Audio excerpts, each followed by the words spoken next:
नमस्ते दोस्तों, कैसे हैं आप सभी। तो मैं उम्मीद करती हूँ कि आप सब बहुत अच्छे होंगे। तो आज हम आपको इस वीडियो में बताने वाले हैं नीम करोली बाबा की सच्ची घटना की कहानी। तो आइए हम शुरू करते हैं। नीम करोली बाबा की कहानी रहस्य और चमत्कारों से भरी है। उनका जन्म उत्तर प्रदेश के फिरोजाबाद जिले के अकबरपुर गांव में हुआ था। उनके बारे में कई दिलचस्प बातें मानी जाती है। उनका असली नाम लक्ष्मी नारायण शर्मा था। 11 साल की उम्र में उनका विवाह हो गया था, लेकिन उन्होंने शादी के तुरंत बाद घर छोड़ दिया और गुजरात चले गए। कहा जाता है कि एक बार ट्रेन में सफ़र करते समय टिकट लेकर के पास उनका टिकट नहीं था। तब उन्होंने अगले स्टेशन नीम करोली उतार दिया गया। बाबा हनुमान के बहुत बड़े भक्त थे और उन्होंने हनुमान जी के 108 मंदिर बनवाए थे। बाबा आडंबरों से दूर रहते थे और किसी को भी अपने पैर नहीं छूने देते थे। बाबा चमत्कारिक सिद्धियों के जरिए लोगों की परेशानियों का निवारण कर देते थे। बाबा के भक्त उन्होंने महाराज जी के रूप में बुलाते थे। बाबा के भक्तों में फेसबुक के सीईओ मार्क जुबर और एप्पल के स्थापना स्टीव जॉब्स भी शामिल हैं। बाबा की मृत्यु 11 सितंबर 1973 को वृंदावन के एक अस्पताल में हुई थी। नीम करोली बाबा के आश्रम का नाम कैची धाम है। बाबा नीम करोली एक चमत्कारी बाबा थे। उनके भक्त उन्हें हनुमान जी का अवतार मानते हैं। वे एक सीधे साधे सरल व्यक्ति थे। उनके संबंध में कई तरह के चमत्कारिक किस्से बताए जाते हैं। आओ जानते हैं बाबा नीम करोली जी के संबंध में 10 रोचक बातें।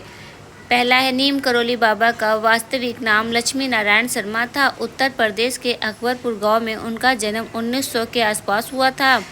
17 वर्ष की उम्र में ही उन्हें ज्ञान की प्राप्ति हो गई थी।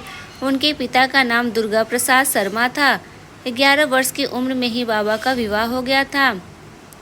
दूसरा, 1958 में बाबा ने अपने घर को त्याग दिया और पूरे भारत में साधुओं की भांति विचरण करने लगे थे। उस दौरान लक्ष्मण दास, हांडी वाले बाबा और तिकोनिया वाले बाबा सहित वे कई नामों से जाने जाते थे। गुजरात के वयानिया मोरवी के तपस्या की तो वहाँ उन्हें तलैया बाबा के नाम से पुकारने लगे थे।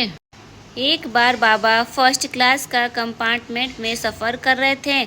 जब टिकट चेकर आया तो बाबा के पास टिकट नहीं था।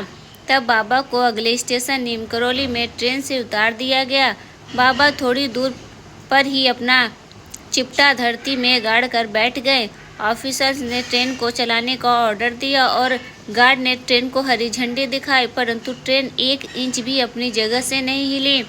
बहुत प्रयास करने के बाद भी जब ट्रेन नहीं चली तो लोकल मजिस्ट्रेट को, जो बाबा को जानता था, उसने ऑफिसर्स को बाबा से माफ़ी मांगने और उन्हें सम्मानपूर्वक अंदर लाने को कहा। ट्रेन में सवार अन्य लोगों ने भी मजिस्ट्रेट का समर्थन किया।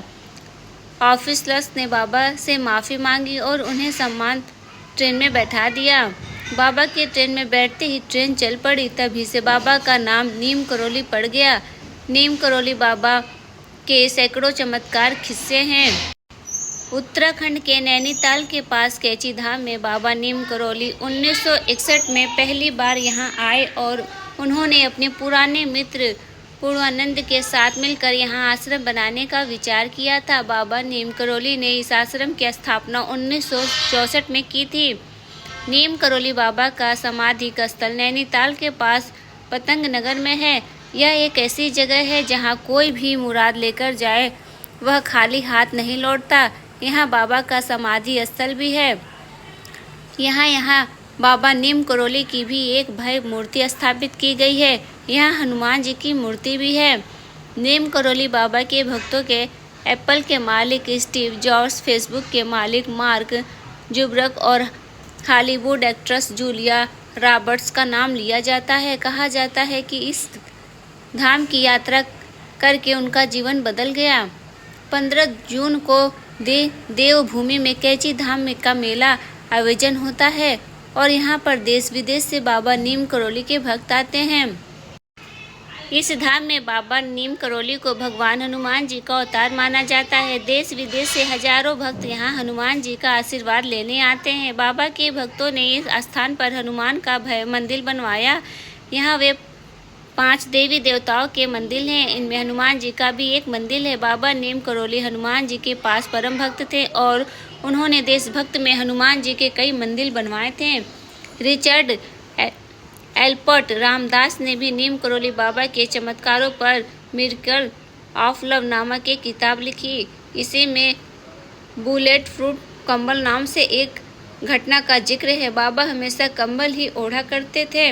आज भी लोग जब उनके मंदिर जाते हैं तो उन्हें कंबल भेंट करते हैं। बाबा नीम करोली महाराज के 2 पुत्र हैं और एक पुत्री हैं। ज्येष्ठ पुत्र अनेक सिंह अपने परिवार के साथ भोपाल में रहते हैं, जबकि कनिष्ठ पुत्र धर्म नारायण शर्मा वन विभाग में रेंजर के पद पर रहते थे। हाल में ही उनका निधन हो गया।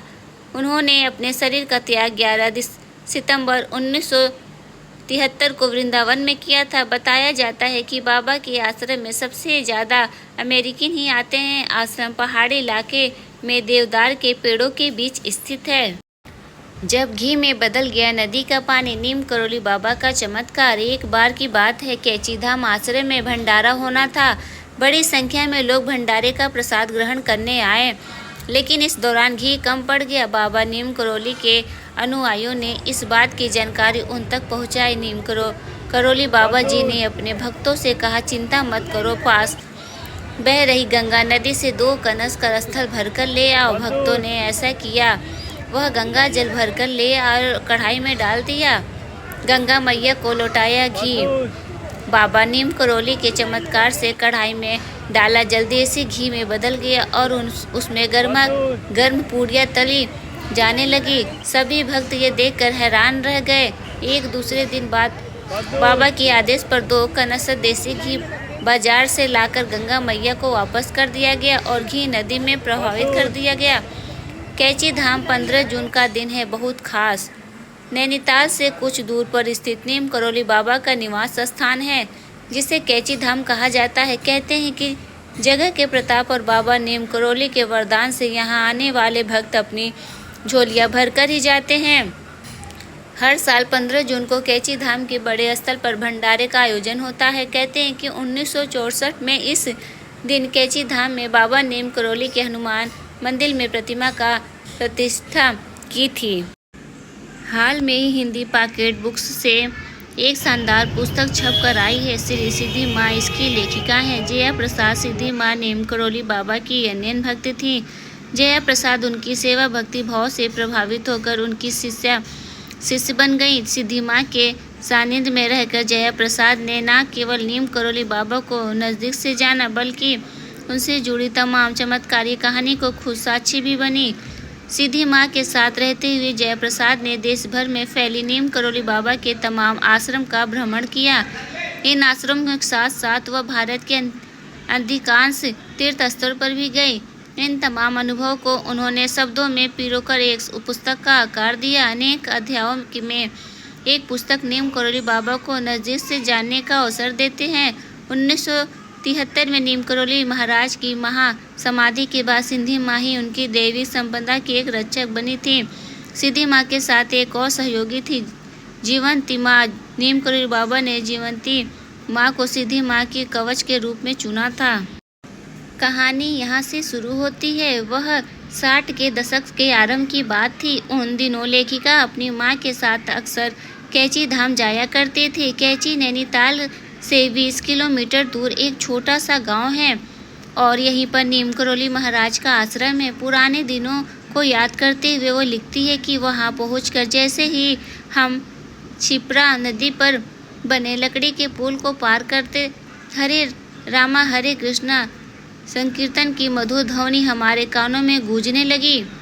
नीम करोली महाराज विंध्यवासिनी मंदिर के पास बने बरामदे में अपने तख्त पर बैठे भक्तों की भीड़ से घिरे रहते थे। भक्तों के इस समूह में उनके विदेश उच्च पदस्थ अधिकारी, राजनेता और स्थानीय महिलाएं होती थीं। नीम करोली महाराज का पहनावा एक सफ़ेद धोती और कंबल हुआ करता था। साधु सन्यासियों द्वारा धारण किए जाने वाला चिन्ह जो उन्हें एक संत के रूप में दर्शाते, उन्होंने कभी धारण नहीं किए। कई बार महाराज जी नीम करोली बाबा अपने सहसा रूप में तख्त पर लेटे रहते थे। लोग उनके पास जाते और उन्हीं से पूछते कि नीम करोली बाबा के दर्शन कहाँ से हो। हो सकते हैं। तब वे बड़ी सरलता से कहते हैं कि मैं किसी बाबा को नहीं जानता, हनुमान जी के मंदिर में जाकर उनका प्रार्थना करो। लोगों का विश्वास है कि नीम करोली बाबा पवन पुत्र हनुमान जी के अवतार थे। बाबा के जीवन के बारे में अलग अलग कहानियां हैं। उनके एक अमेरिकन भक्त डॉक्टर रिचर्ड अल्पर्ट अपनी पुस्तक मिरेकल ऑफ लव में लिखते हैं, महाराज जी की कोई जीवनी हो ही नहीं सकती क्योंकि तख्त बहुत कम है, कहानियां अनेक हैं।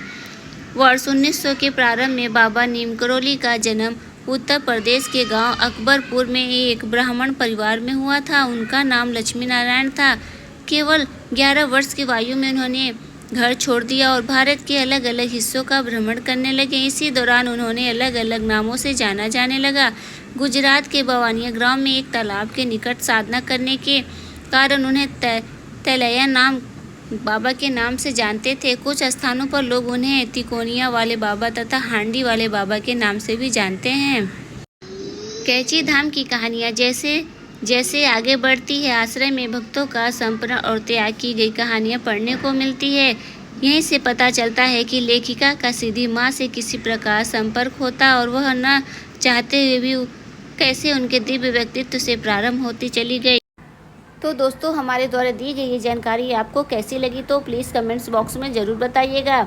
अगर वीडियो पसंद आए तो वीडियो को लाइक और शेयर करना ना भूलिए। फिर मिलते हैं हम नेक्स्ट वीडियो के साथ, तब तक के लिए धन्यवाद।